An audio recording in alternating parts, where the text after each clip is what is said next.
tardes a todos y hoy tenemos como invitadas a Ana Yáñez y Soledad Pascual. Ana Yáñez es médica especialista en medicina familiar, se desempeña como docente en las carreras del Departamento de Ciencias de la Salud de la UNS. Además, es instructora de la Residencia Municipal en Medicina Familiar y Salud Comunitaria. Soledad Pascual también es médica, especialista en medicina familiar y además es especialista en cuidados paliativos. Se desarrolla como docente del Departamento de Ciencias de la Salud de la Universidad Nacional del Sur y ejerce funciones médicas en el primer nivel de atención municipal. Bueno, chicas, el conversatorio es de ustedes. Cuando quieran comenzar, comiencen. Bárbaro. Bueno, muchas gracias por la invitación a Nueva Universidad y vamos para poder organizarnos en el encuentro de hoy, con Soledad armamos una apoyatura con PowerPoint que la vamos a compartir. La idea es expresar algunas ideas en relación a los cuidados paliativos, pero bueno, que no sea justamente como una clase, sino que sea un compartir algunas experiencias que me parece que resultan importantes, como dijo Patricia.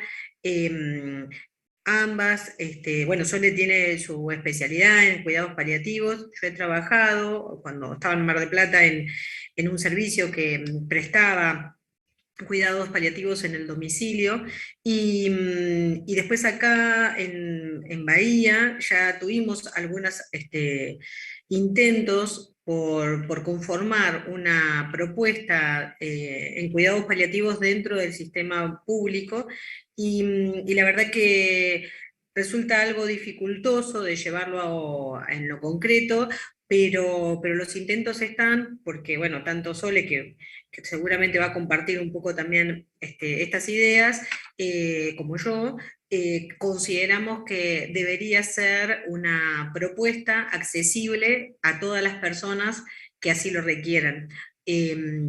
Así que me parece que un poco partiendo de esa premisa voy a compartir la pantalla y vamos a charlar un poquito en relación a algunas ideas en cuidados paliativos.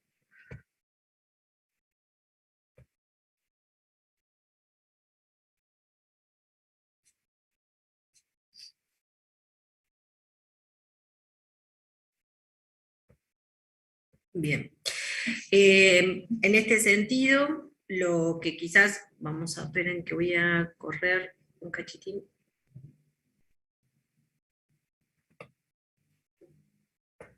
Ahí está. En este sentido, la propuesta de hoy es compartir estas aproximaciones alrededor de ciertos conocimientos esenciales sobre cuidados paliativos.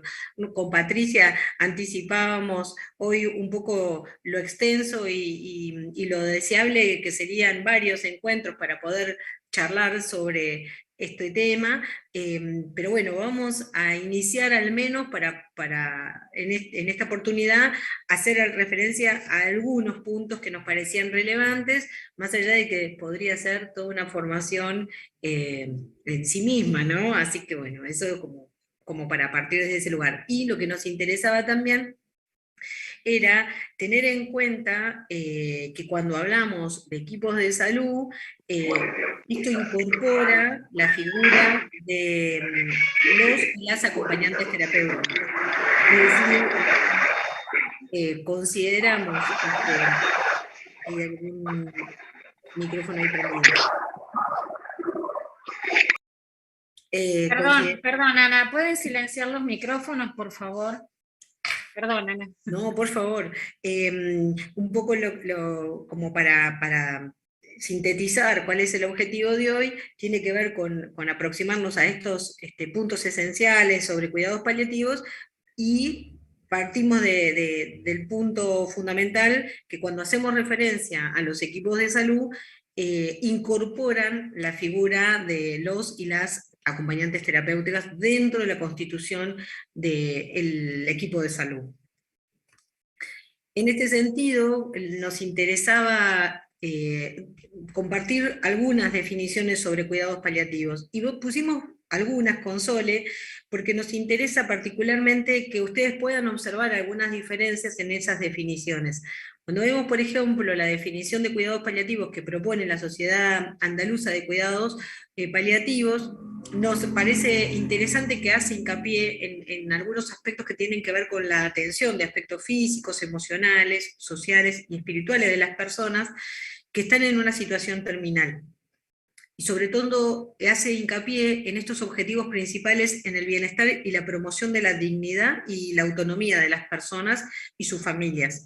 Y es interesante que en esta oportunidad, en esta definición, pone como población objetivo de los cuidados paliativos aquellas personas que padecen una enfermedad avanzada, progresiva e incurable, y sin posibilidades razonables de respuesta a un tratamiento específico, donde la muerte es previsible a corto plazo y está causada por distintos problemas de salud, ya sea por problemas oncológicos, SIDA o cualquier otra enfermedad crónica y progresiva.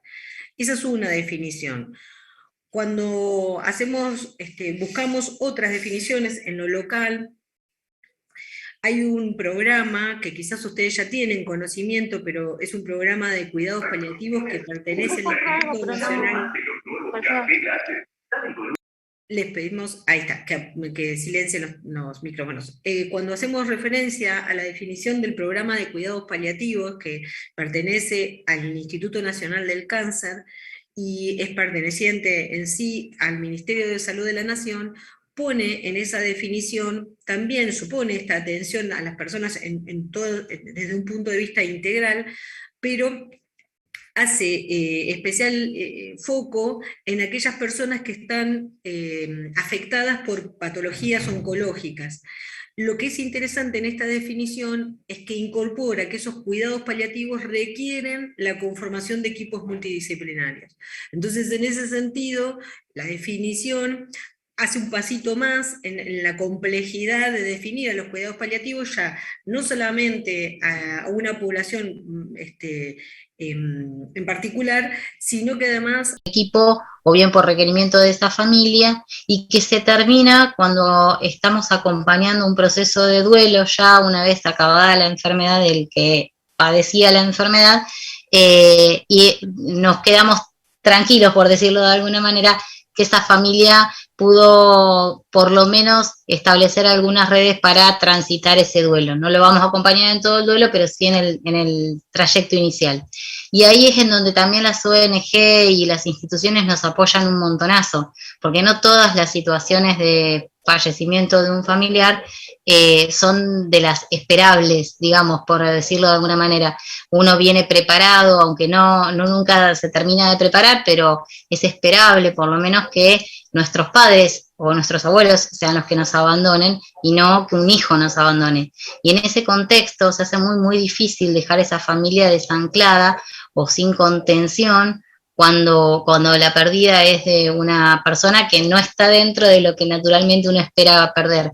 Y la presentación de ya sea ONGs o lugares donde esa familia pueda no solamente recibir apoyo, sino que también brindar su experiencia, y eso ayuda a de alguna manera procesar esa pérdida, es fundamental. Entonces está muy, muy bueno que lo incorporen.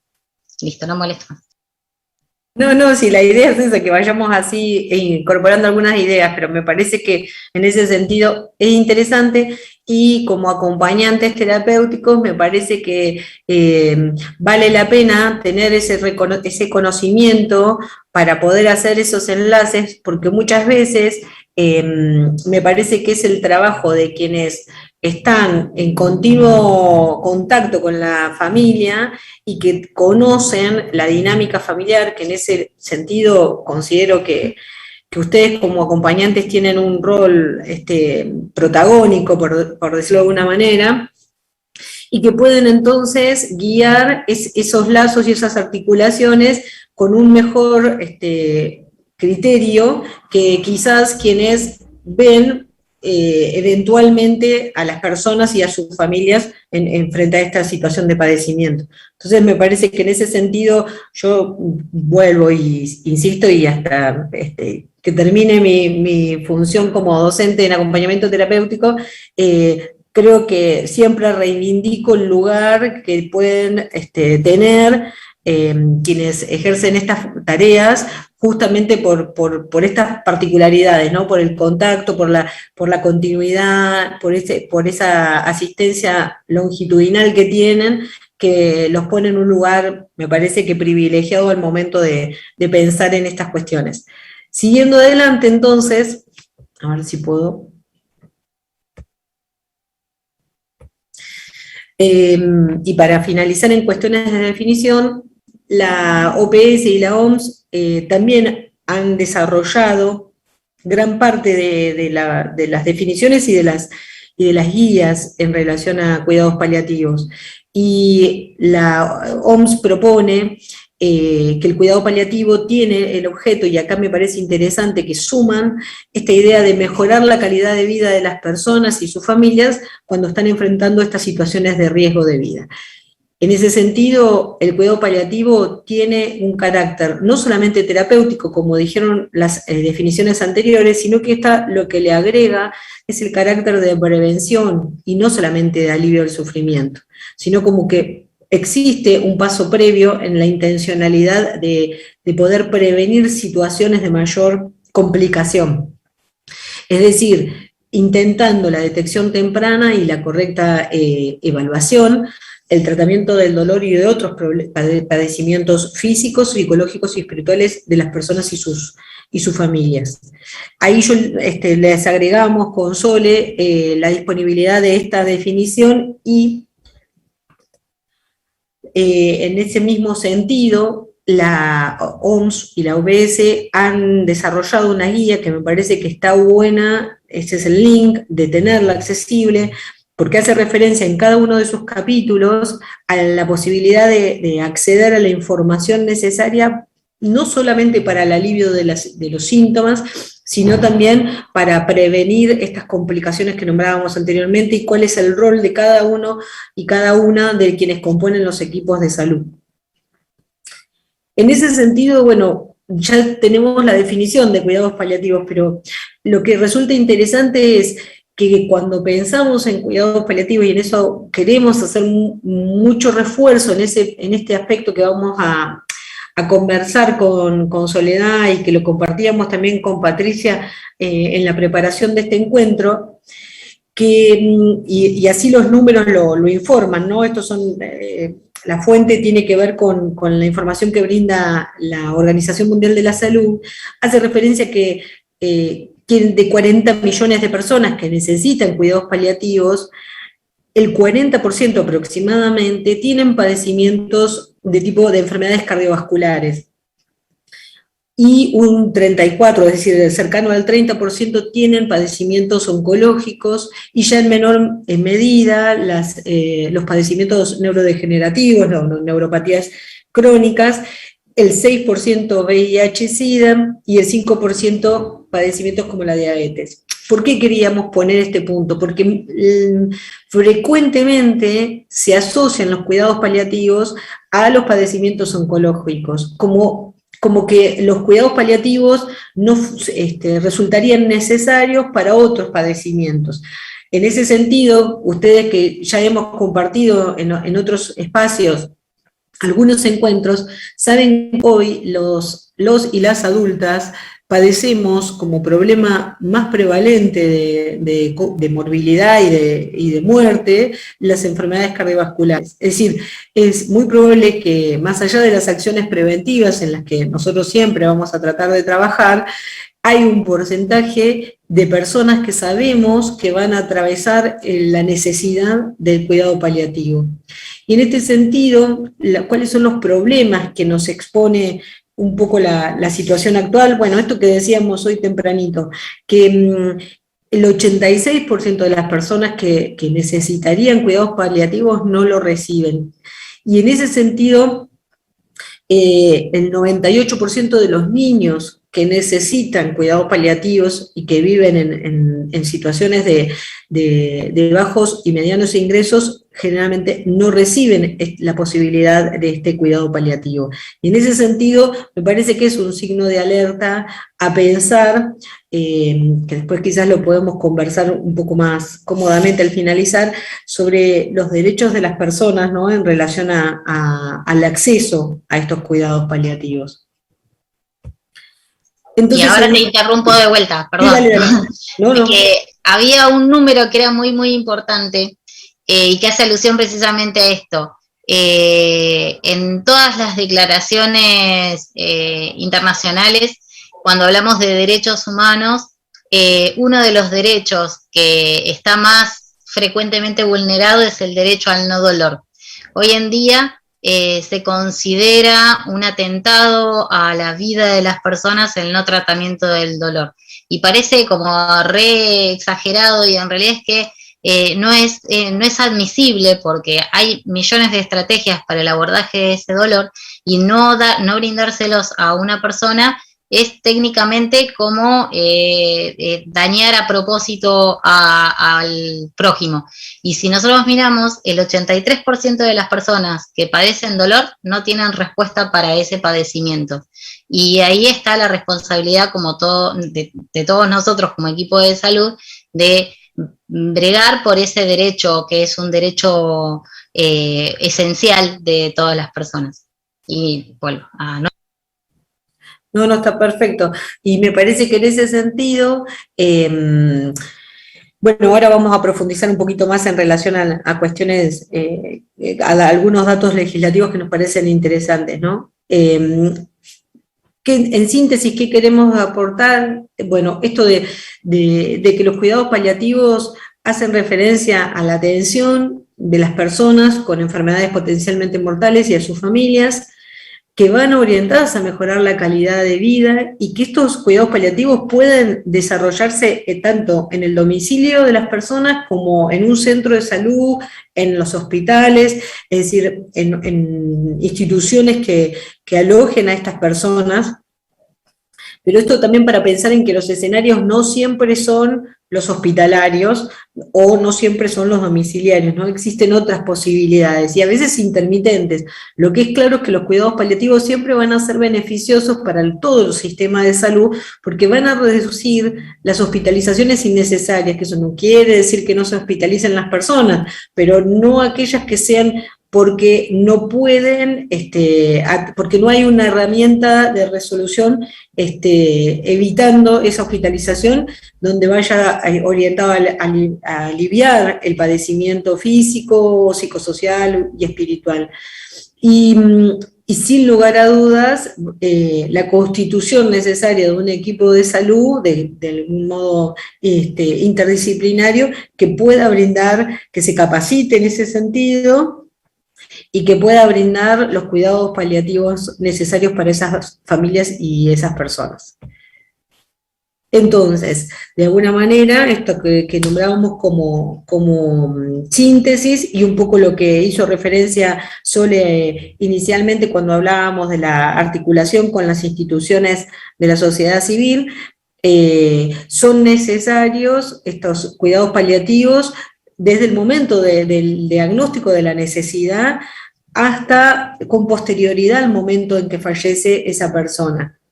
Es decir, es necesario el acompañamiento en todo ese proceso, no solo en el momento hasta la muerte y después. No, generalmente cuando hablamos de cuidados paliativos hacemos referencia a esta extensión hacia la familia, y como decía Sole, donde el núcleo tiene que ver el abordaje familiar de manera integral y que comprende todas estas etapas. Habiendo dicho esto, un poco lo que propone la OMS desde el 2014 es que que los estados trabajen en garantizar estos cuidados paliativos.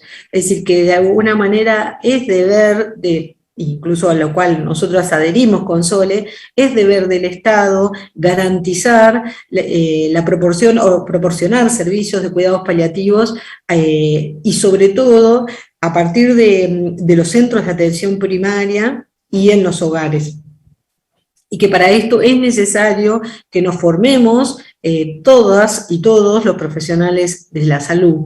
Y claramente hay que revisar aquellas leyes y aquellos procedimientos para acceder al tratamiento, sobre todo el dolor, como bien decía Sole recién.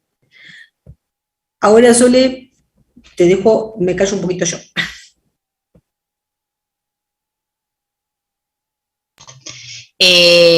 Sí, básicamente es ver algunas cuestiones que están ocurriendo en nuestro país.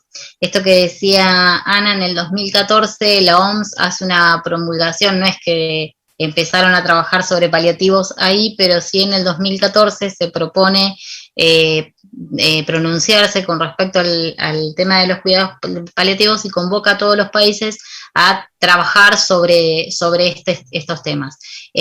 Fundamentalmente en estos puntos que decía Ana, tienen que ver con la accesibilidad a los cuidados paliativos por parte de la población, la formación de equipos de trabajo en todos los niveles y, por el otro lado, la formación del recurso, porque claro está que uno no puede pensar en armar equipos de trabajo si no tengo trabajadores formados, ¿no?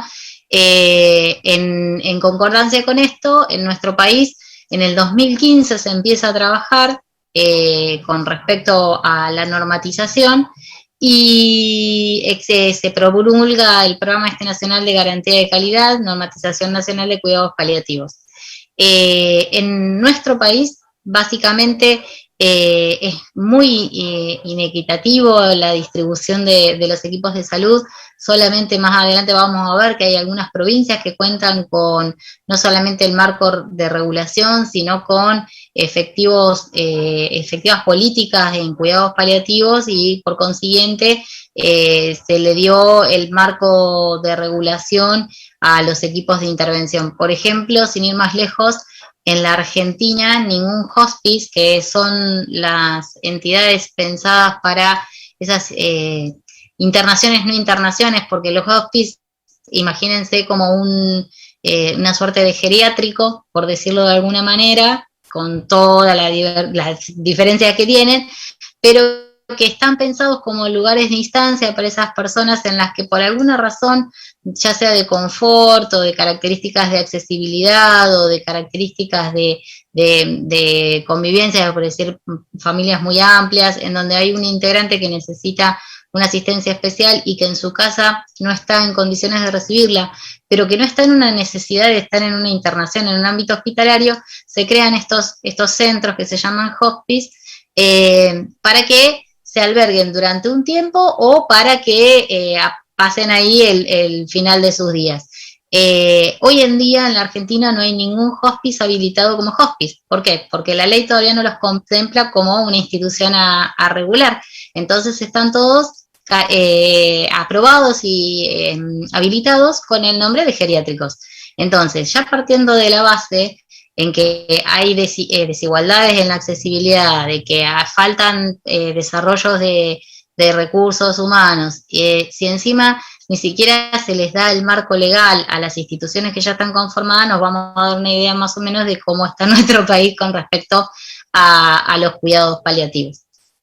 El plan médico obligatorio, que seguramente más de uno lo conoce, es una ley que se sancionó y que tiene por objetivo definir qué cosas tanto el Estado como la seguridad social, de las manos de las obras sociales o de las prepagas, no pueden faltarle a los afiliados o a los beneficiarios o a los sujetos que habitan el país, sí o sí. Esto es, qué prácticas, asistencias, tratamientos no les pueden faltar. Y los cuidados paliativos, gracias al cielo, se incluyeron dentro de ese programa médico obligatorio.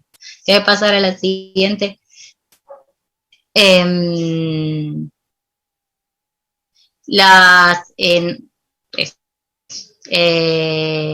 Esto que les decía, me vuelvo loca. Lo que les decía, los programas están bastante distintos, desarrollados, si bien hay como una tendencia desde el Instituto Nacional del Cáncer, a través del plan el programa de cuidados paliativos, con intenciones de llegar a todos los confines del país, la verdad es que no llegó tan así.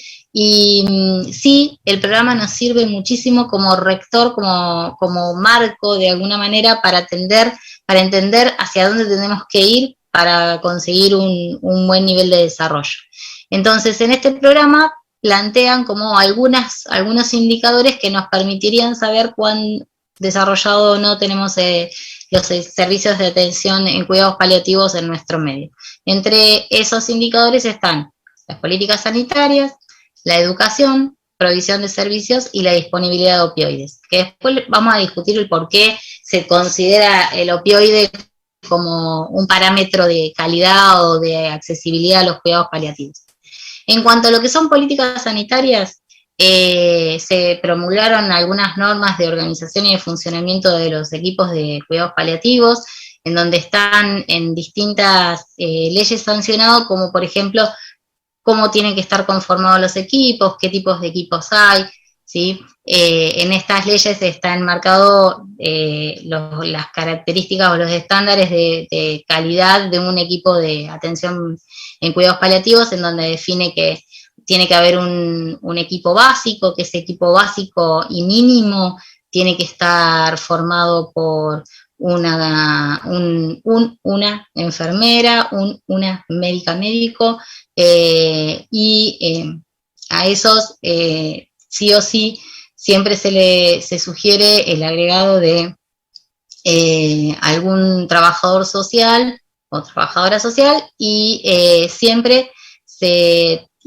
trata o se sugiere que sería bueno incorporar algún representante del credo que adhiera a la familia en caso de practicar alguna religión o tener más afinidad con una religión. Y que lamentablemente en eso muchos de los equipos de cuidados paliativos, según mi media culpa, nos terminamos perdiendo en el proceso, y ahí es una de los papeles en donde los acompañantes o las acompañantes terapéuticas tienen un rol fundamental, porque muchas veces uno en el contexto de una entrevista no lo pregunta, pero sí en el día a día y en el cotidiano del acompañamiento se puede profundizar un poco más sobre estas creencias de la persona o de la familia, y si les gustaría o no la participación de algún representante de ese credo dentro de nuestro acompañamiento, y me parece que el día a día se presta mucho más para ir profundizando en este tema y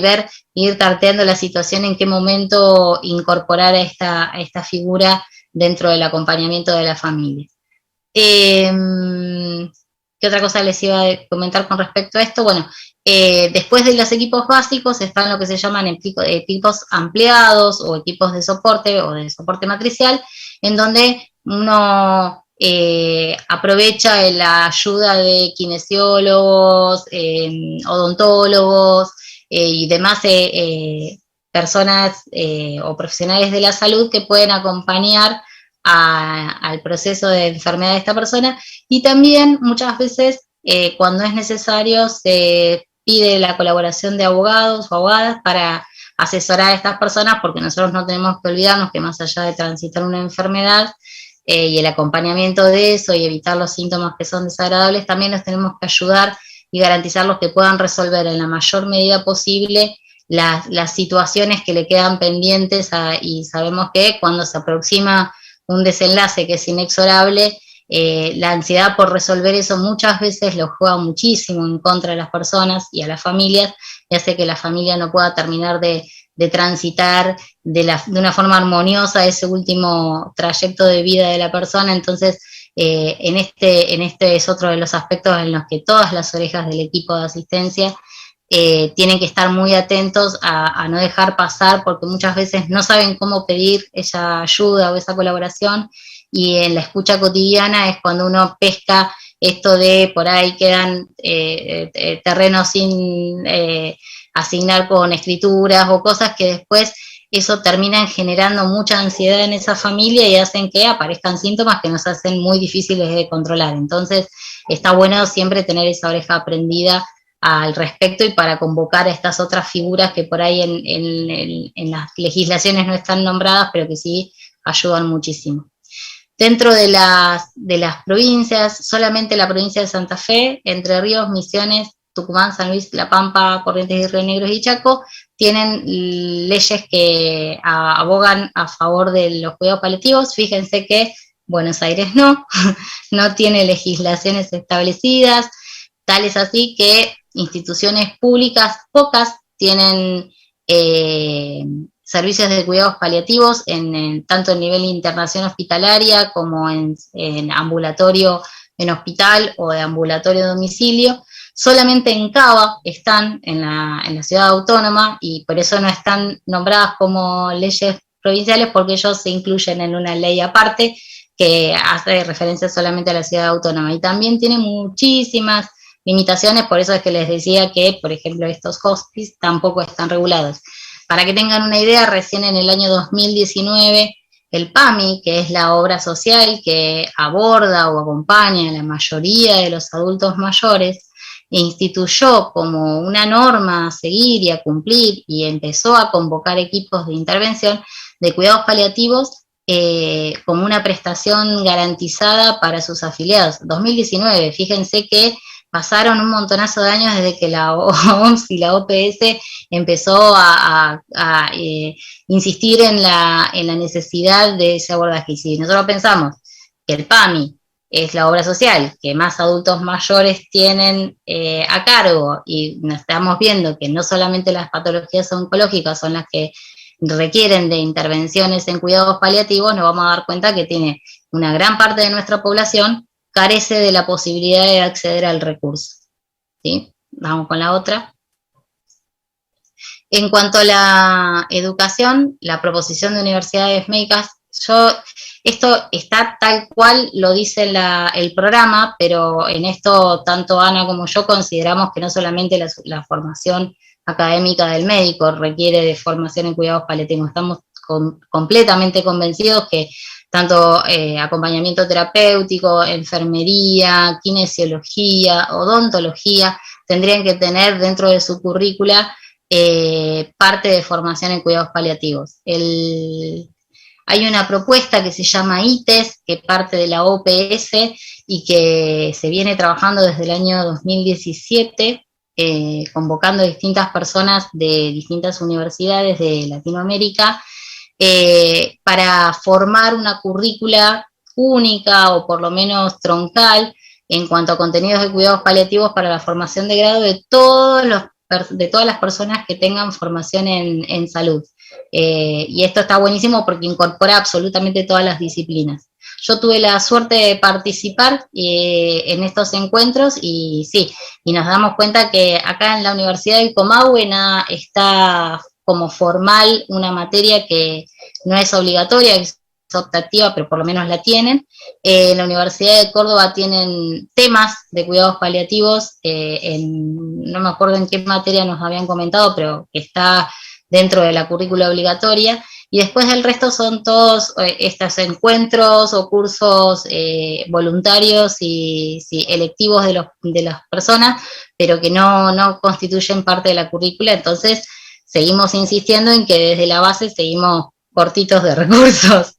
El Ministerio de Salud de la Nación promulgó la especialidad de medicina paliativa recién en el 2015, o sea, hasta el 2015 no existía la especialidad. Uno tenía formación en cuidados paliativos como un posgrado más, pero no existía la especialidad.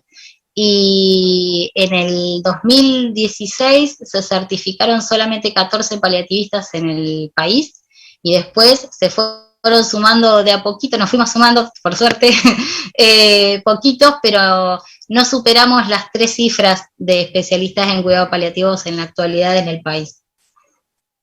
Pasar nomás.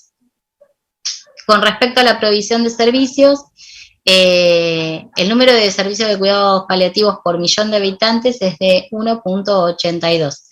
Y para que me queda acordada la mitad, y el de médicos trabajando en cuidados paliativos por millón de habitantes es de 4.13. Bien bajito. ¿Sí?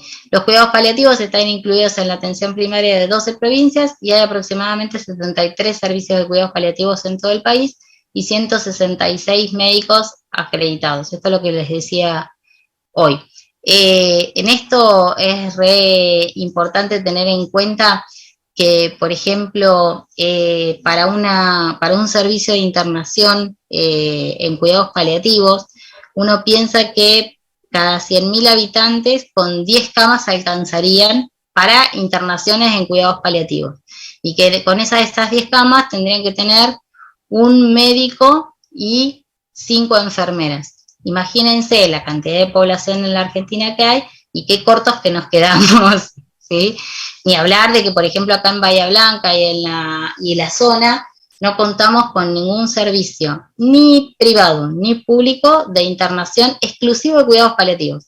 ¿Esto qué significa? Que si yo tengo una persona que tuvo la suerte o la ventaja de poder tener un servicio de atención domiciliaria de cuidados paliativos y tener un equipo que lo acompañe, si tiene la desgracia fortuita de tener que requerir una internación, termina en un servicio de clínica, por ejemplo, o de cirugía, en donde la mirada es diametralmente opuesta. Uno como equipo de cuidados paliativos siempre prepondera la calidad de vida del paciente, ¿sí? El bienestar y la menor invasibilidad posible, ¿sí? Teniendo siempre por delante la expectativa de sobrevida de ese paciente. Cuando caen en un servicio de internación de clínica, por ejemplo, donde los fundamentos y objetivos son diferentes, no es que sean mala gente ni malos médicos, simplemente que están orientados hacia otro tipo de atención, se chocan mucho las intervenciones que se hacen, o se hacen intervenciones que, si uno lo piensa y en otro contexto, no serían hechas porque no aportan calidad de vida al paciente y tampoco mejoran en profundidad la situación. Entonces, eso hace que constantemente las personas que son asistidas en cuidados paliativos tengan esta situación en donde que si requieren internación es como que se van unos pasos para atrás y después se tiene que volver a acomodar la situación.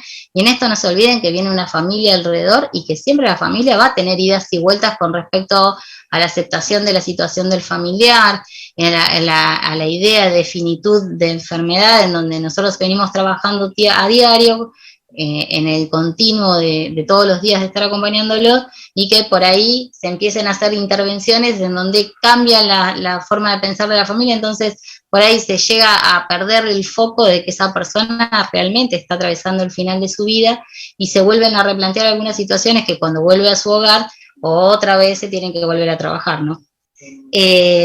Así que bueno, está bueno verlo en números, porque no es que no sean tan importantes para uno como en el ejercicio, sino que para que tengamos una dimensión de cómo estamos en nuestro país. Y otro de los indicadores es la disponibilidad y accesibilidad de los opioides, y esto que yo les decía. Cuando yo planteo que el dolor es una situación que tiene que ser técnicamente inadmisible, y uno de los padecimientos más frecuentes en pacientes terminales es precisamente la existencia de dolor. El 80% de los pacientes que requieren cuidados paliativos tienen dolor, por distintas causas, pero lo tienen. Y nuestro trabajo como acompañante terapéutico, como miembro del equipo de salud, es identificarlo precozmente y hacer todo lo posible para que se erradique esa situación. Entonces, el considerar a los opioides como un marcador de accesibilidad a ese tratamiento del dolor es una buena idea, porque precisamente son el tipo de analgésicos que más se utilizan en estos pacientes. En esto nuestro país, la verdad es que está bastante desarrollado, ¿sí? Nosotros somos un país en donde la accesibilidad a los opioides y la cantidad de opioides que se disponen es aceptable para los estándares internacionales, ¿sí? En nuestro país el indicador es de 13,1 miligramos por habitante, y la media en Latinoamérica es de 4,8. O sea, miren que estamos realmente bien. En países como Gran Bretaña, en donde es uno de los sectores donde más desarrollados junto con España está los servicios de cuidados paliativos, tienen un promedio entre 33,4 o 35 de miligramos por habitante. Así que, dentro de todo, no estaremos estando tan mal. Sí. Vamos a la siguiente. Sí, ahí vamos. Te iba a proponer esto, porque quizás nosotros, a ver qué te parece, Patricia, que vos sos nuestra coordinadora, moderadora.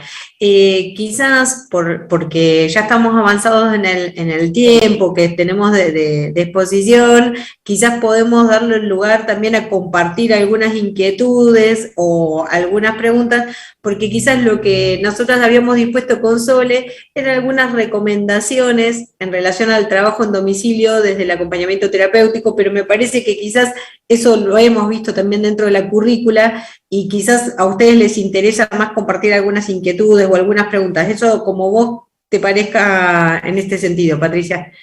No sé si ustedes quieren terminar lo que prepararon y después hacemos toda la lluvia de preguntas, como se dice comúnmente, Bien. o porque por ahí si comienzan a preguntar se extiende mucho, Ana. Bueno. Entonces es preferible que ustedes terminen. Bien. Y después viene la lluvia de preguntas. Sí, igual es algo, son 3 o 4 ítems puntuales Sí. con respecto a consideraciones importantes en la asistencia y el acompañamiento de familia. Ahí les voy adelantando que alguien estaba preguntando que no tenía muy claro qué era el tema de los opioides. Así después por ahí lo desarrollan un poquito. Bueno, los opioides son un tipo de analgésicos. Dentro de los medicamentos que se usan para el tratamiento del dolor, se dividen en como 2 grandes grupos. Por un lado están los AINES, que son los analgésicos que conocemos la mayoría de nosotros, como el diclofenac, el ibuprofeno, el paracetamol, y los opioides, que forman parte de un grupo diferente de analgésicos que no son de uso corriente para patologías banales, o sea, para situaciones de salud inocentes, salvo, por ejemplo, en un posoperatorio o en una fractura en donde el dolor es muy, muy, muy intenso y necesitamos cortarlo casi de cuajo, de raíz. En ese caso se usan los opioides. El opioide más conocido es la morfina, que es como la droga patrón, tenemos que es como la más importante, la de referencia. Después hay millones de fármacos que comparten parte de su forma química con esa morfina, pero que tienen distintas características y que hacen que uno los elija para uno u otro paciente. Eso es un opioide. Bueno, y otra, ya que estamos, te pregunto, otra de las preguntas o consultas de cuando hablaste de los equipos de trabajo, por ahí no mencionaste el tema de la participación de un psicólogo. Lo del acompañante lo mencionaste después. Si es importante, yo creo que sí, que participe en el equipo de trabajo. Por ahí, bueno. Sí, perdón, eso lo omití, es importantísimo y es menos mal que lo preguntaron. El psicólogo, si bien no está en el equipo básico, porque no todas las veces son necesarios, tiene 2 funciones fundamentales. Por un lado es el acompañamiento de las familias, en donde ya sea el acompañante o la enfermera o el médico que acompaña lo identifica como una necesidad y lo propone y la familia acepta, sino que también es fundamental para el acompañamiento del equipo, porque ustedes no se olviden de que el equipo que va a intervenir con esa familia va a intervenir con varias familias. Y si uno pone en consideración que estamos hablando de una familia que está atravesando una situación de final de vida, la verdad que es una mochila muy, muy grande para el equipo que acompaña, ¿sí? Y de alguna manera, si uno no quiere perecer en ese acompañamiento y no quiere que nuestro trabajo sea cumplir y nada más, sino que realmente se involucra con el acompañamiento de esas familias, es fundamental que uno encuentre un espacio de contención en algún lado y ahí es en donde el psicólogo para el grupo es fundamental. Sí, pero para el paciente también, o sea, también, para el paciente a veces es un apoyo muy importante, porque cuando están en la etapa final, trabajar el tema de la muerte es complejo, ¿no? Porque seguro. Sí, de todas maneras es un tema que abordamos absolutamente todos, desde el acompañante, la enfermera, el enfermero, la médica o el médico que va, siempre se trabaja con respecto al tema y es re común que uno encuentre familias que hacen como un encierro o un lockout para que la persona no tenga que verbalizar esa posibilidad de morir, aunque sepa completamente qué es lo que le pasa. Muchas veces no está muy lícito esto de hablar de la muerte, qué queremos hacer, si me quiero morir en mi casa, si quiero morirme en el hospital, si quiero estar solo, quiero estar acompañado. Entonces, es trabajo de todos ir tratando de poner en palabras eso que circula y que muchas veces hace más daño que circule en silencio a que si se pone en palabras. Y con respecto al psicólogo, insisto, es muy útil cuando la familia lo acepta y acepta la participación. Y también es cierto que hay veces que no tienen muchas ganas de profundizar en algunas situaciones y entonces meter la figura del psicólogo adentro mucho no nos ayuda, pero sí nos ayuda a nosotros desde afuera, el tener un diálogo con el psicólogo y decir, vos sabés que esta familia me preocupa porque pasa tal o tal situación, y muchas veces nos asesoran al acompañante, al enfermero, al médico que atiende, en cuanto a cómo manejar determinadas situaciones sin tener que ellos vincularse con la familia, porque son tipos de vínculos que tocan la médula de la familia, cosas muy profundas, y muchas veces no se tiene el deseo, o la fuerza, o la voluntad, o la energía como para hacerlo.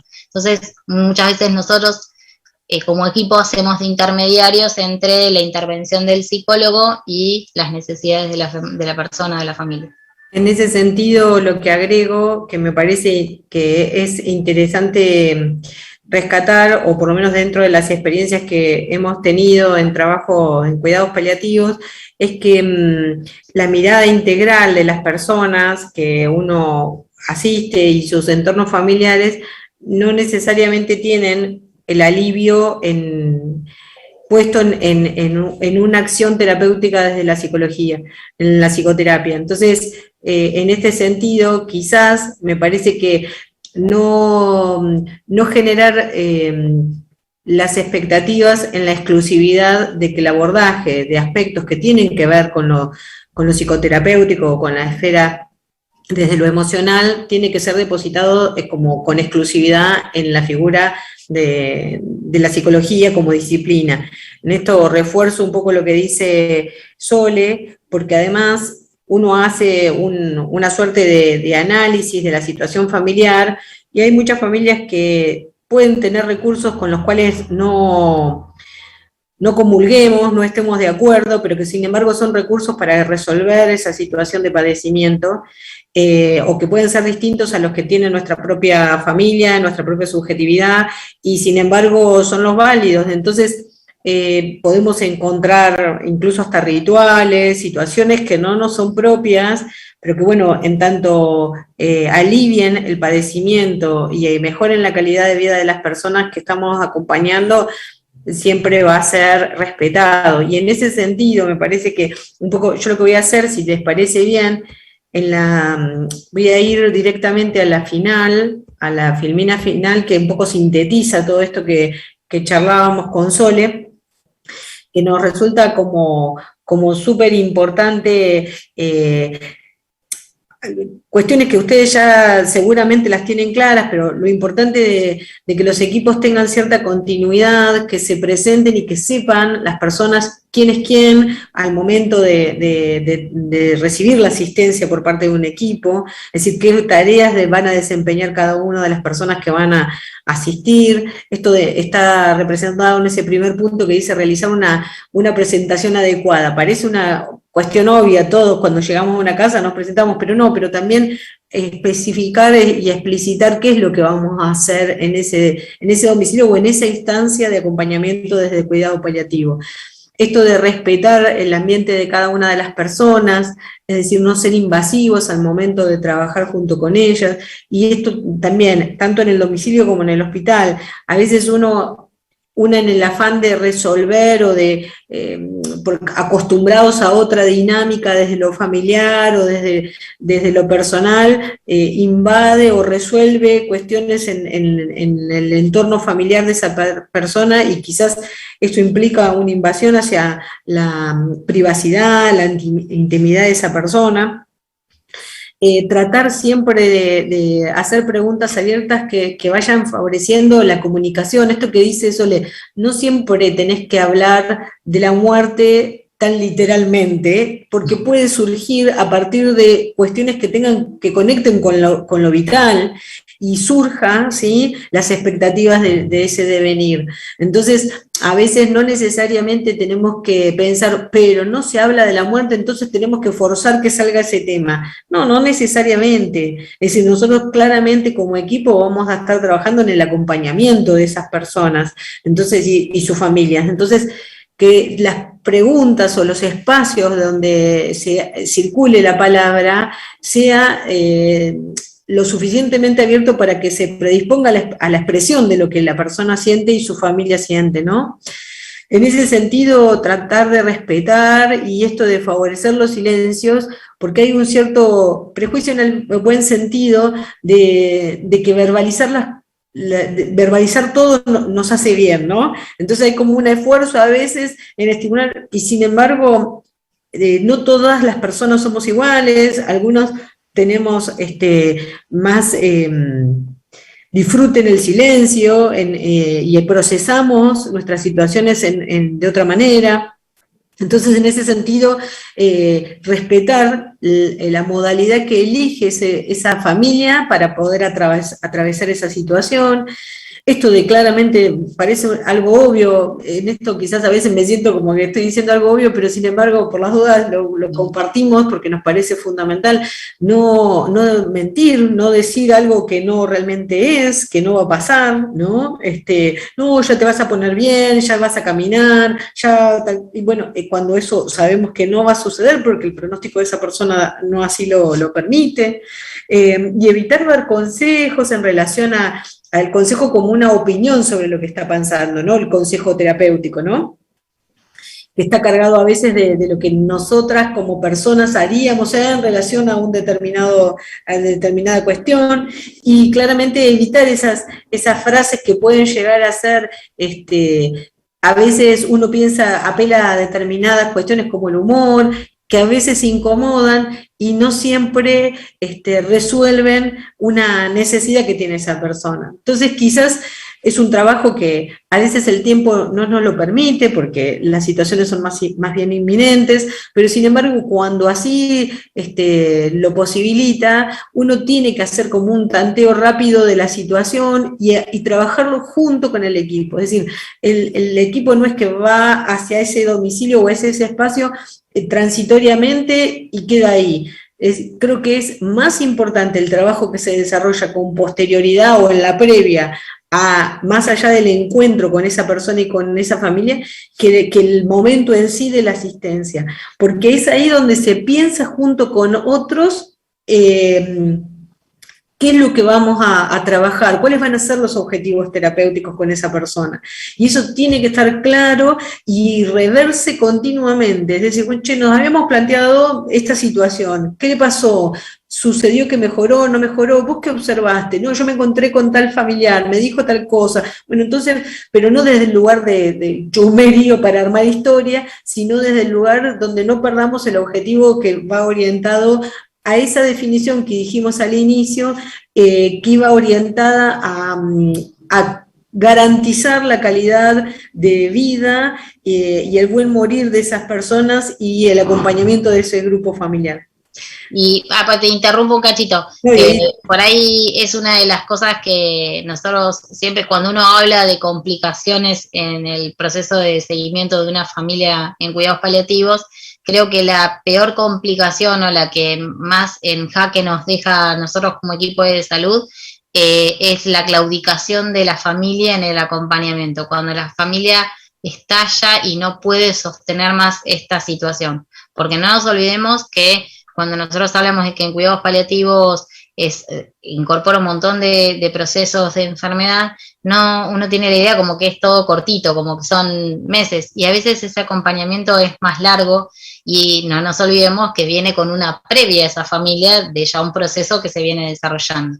Entonces, el hecho de trabajar en equipo en el afuera del entorno familiar nos ayuda a prevenir esa gran complicación que es la claudicación familiar, Por eso es que Ana hace tanto hincapié en esto de trabajar más afuera que adentro de las casas. Uh-huh. Con respecto a esto que decís, Soledad, dos cosas quería comentar, a ver si los podemos ampliar un poquito con ustedes. Patri, saco el compartir la pantalla porque ya vamos a compartir estas cuestiones. ¿Te parece? Dale, si ya terminaron, sí. Sí. Bueno, ustedes todos lo que mencionaron, que está fantástico, es de lo que sería desde el paciente y la familia, ¿bien? Ahora, puntualmente de lo que tiene que ver con el acompañante terapéutico. Yo acá dos cosas que a mí me interesan y bueno, quienes trabajamos en esto nos ha pasado, ¿no? En principio, del lado desde el acompañamiento, desde el acompañante, lo importante que es trabajar esto, como decía Soledad, en las tecnicaturas o en las carreras que se dan de acompañante terapéutico o cualquier otro profesional de la salud, porque cuando llega el momento a veces es en forma inesperada, esto de que se presenta algún cuidado paliativo de alguna enfermedad puntual, y sobre todo con los acompañantes terapéuticos. A veces nosotros comenzamos un acompañamiento por X motivo, por un diagnóstico puntual, y surgen estas cosas. Entonces, la preparación que uno tiene que tener desde lo que es el cuidado paliativo por sí ocurre, es muy importante, por lo menos mínimamente saber de qué se trata, ¿no? Y ver si podemos seguir o no con el acompañamiento, porque hay veces que lo que es, si se presenta algo puntual, que ya sabemos, como decías vos, Ana, hoy, que termina sí o sí en lo que es un deceso, ver si nosotros podemos seguir adelante con eso, hasta qué punto tenemos trabajado el tema de la muerte, porque para acompañar y apuntalar y apoyar a alguien, tenemos que estar fuertes nosotros, si no es imposible, tanto a la paciente como a la familia, ¿no? Y eso por un lado, y por otro lado, si seguimos adelante con esto, porque lo decidimos y consideramos que estamos preparados, desde el lugar de ustedes que trabajan en esto, no sé si llamarlos consejos, ¿qué sugerencias nos darían para el cuidado nuestro, ¿no? Que sería el cuidado del cuidador, que cómo deberíamos, en qué forma, o tener en cuenta, qué herramientas tendríamos para preservarnos ante una situación que puede ser que nos sorprenda, ¿no? A mí me parece que una de las cosas fundamentales es que, como veníamos viendo, la verdad es que los equipos formales de cuidados paliativos, la verdad es que pocas veces ocurren. Muchas veces los va a sorprender a ustedes una situación de acompañar una familia, una persona en un proceso de final de vida, así como vos decís, nos sorprenden, y para que evite el acompañante o la acompañante la claudicación propia, o sentir que su trabajo no llega a ningún lado, o que es infructuoso, me parece que como fundamental es identificar los actores que están dando vueltas en ese teatro, ¿sí? Decir, bueno, más allá de la familia, decir en quién se apoyan, quién es, si tiene un enfermero, quién es el enfermero, tratar de tener un contacto con esa persona para que también nos dé una mano, y que veamos los dos, tanto la enfermera, el enfermero, como el acompañante, a ver qué mirada, qué realidad ve de esa familia, qué cosas ve que necesitarían, y qué cosas uno necesita que la otra persona vaya haciendo, que por ahí no lo percibe. Entonces me parece como fundamental es identificar quiénes más están acompañando a esa familia y nunca perder la posibilidad de contactarse, porque yo creo que compartiendo el cuidado es la única forma de cuidarse uno. Bien. Sí, esas dos cosas para mí son importantes, porque el otro factor sorpresa que me ha pasado a veces es que aparece una enfermedad, lo que sea, así terminal, pero no del paciente, sino de un familiar muy cercano, que en su momento no lo comentó y que en algún punto ya después no lo puede seguir ocultando, digamos, ¿no? Y cómo apuntalar al paciente, ¿no? Que estamos atendiendo cuando aparece este factor sorpresa, ¿no? Que yo digo.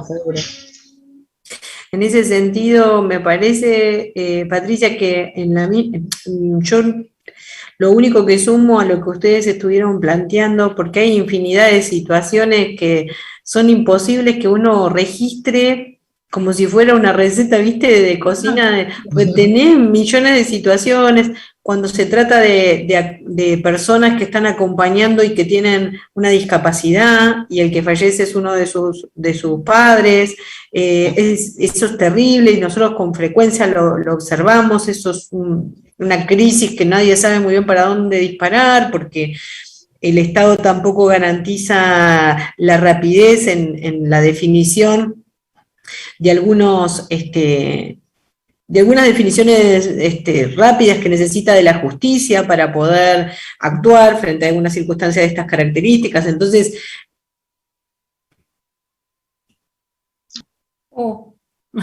Se nos colgaste, Ana. Se nos congeló Ana. Sí. A ver si vuelve.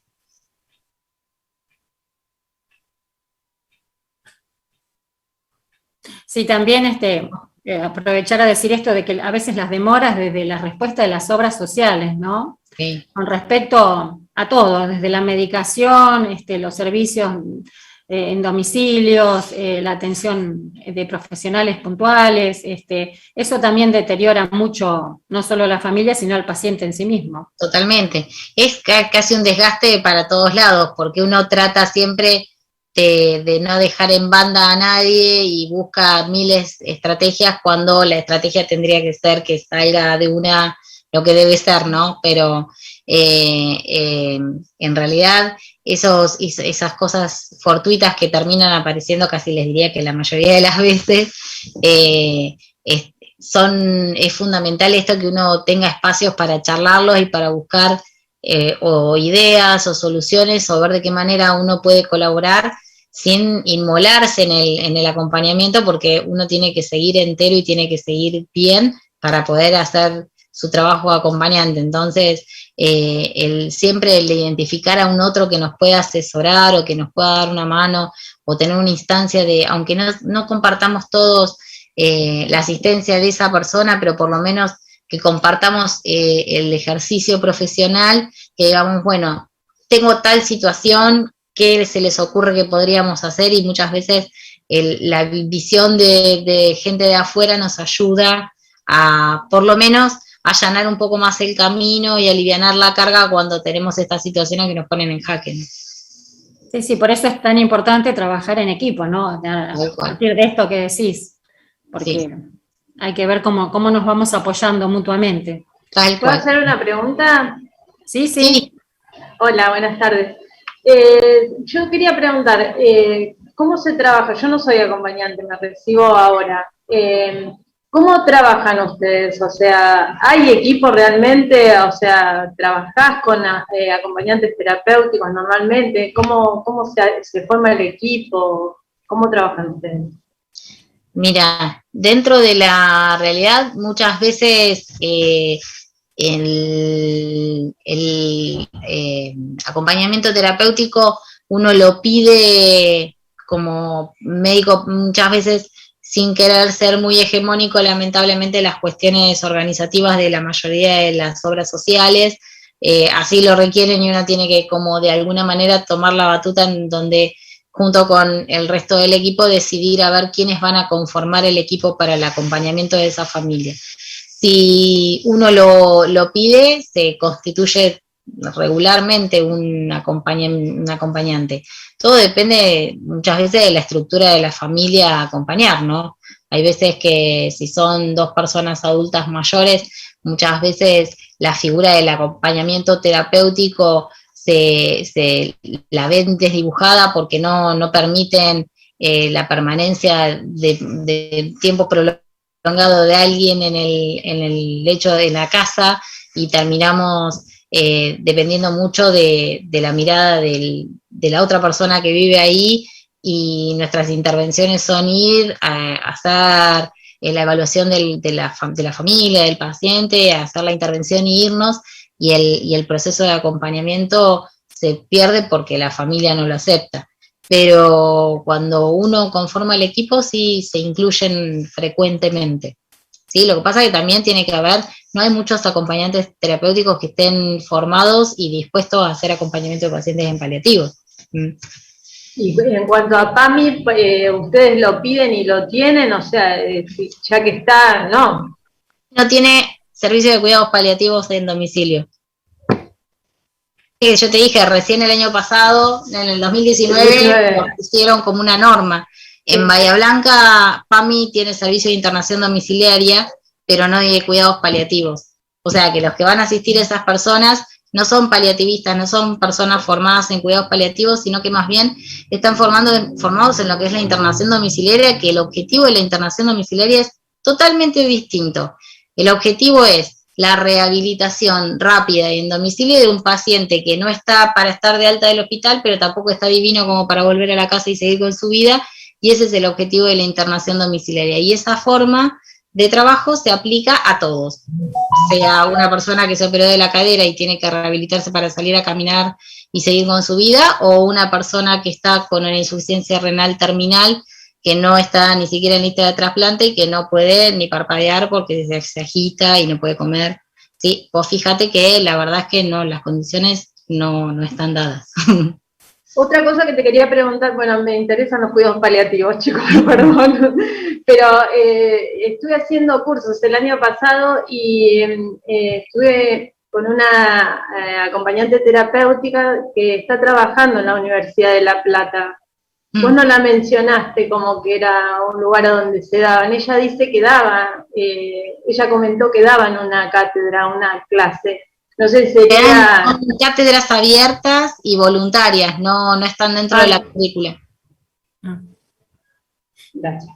No, por favor. Y eso era un poquito, ahora perdonen que pero un poco lo que decíamos con Sole la otra vez, lo hemos charlado en otras oportunidades, sobre la necesidad de que esté dentro de la currícula. Eso nos parece fundamental. Y es más, en el Departamento de Ciencias de la Salud, nosotras perfectamente podríamos pensar, y en eso jorobamos un poco para que también como estudiantes ustedes se movilicen, porque podría ser un trabajo transversal entre la formación de medicina, acompañamiento terapéutico y enfermería, pero perfectamente, porque quizás la única dificultad que encontramos, que eso puede sortearse igual, es que enfermería no tiene la currícula integrada como tenemos nosotros en acompañamiento terapéutico y en medicina, es decir, no es por unidades como nosotras vemos la carrera, pero no importa, podríamos buscarle la forma para que eso existiera, así que me parece que es algo en que se puede trabajar como propuesta, porque es la única manera de que se vaya también poniendo en agenda el problema y se vaya generando fuerza para que, bueno, en definitiva, más allá de que elijamos o no dedicarnos a eso, pero nos parece que es necesario para las personas, para todos nosotros, porque en algún momento es probable que podamos necesitar de requerir nosotras y nuestras familias de estos cuidados, entonces hasta también por una cuestión como ciudadanas, ¿no? Seguro. Bueno, y aparte son conocimientos que, si bien como cualquiera de nosotros que estudia una carrera, va a haber temas que realmente nos van a pasar de costado porque no son el foco de nuestro interés, pero que sí hacen a nuestra formación integral, y aunque más no sea, es para identificar que existe un otro que tiene ese tipo de conocimientos y que va a ser útil en determinada situación. Si no lo conocemos, no lo necesitamos y no lo convocamos. y nos queda la sábana corta cuando tenemos que acompañar a alguien y vemos que el recurso nos falta. Yo creo que sería fundamental, porque aparte el núcleo formativo es compartido y me parece que empezar a fomentar desde el grado la necesidad de distintos actores en determinadas intervenciones me parece que es fundamental, y que si bien todas las carreras que tiene el departamento tienen esa orientación, hacemos agua en el momento de integrar en lo formativo también. Sí. Bueno, no sé si alguno de los participantes quiere hacer alguna otra consulta.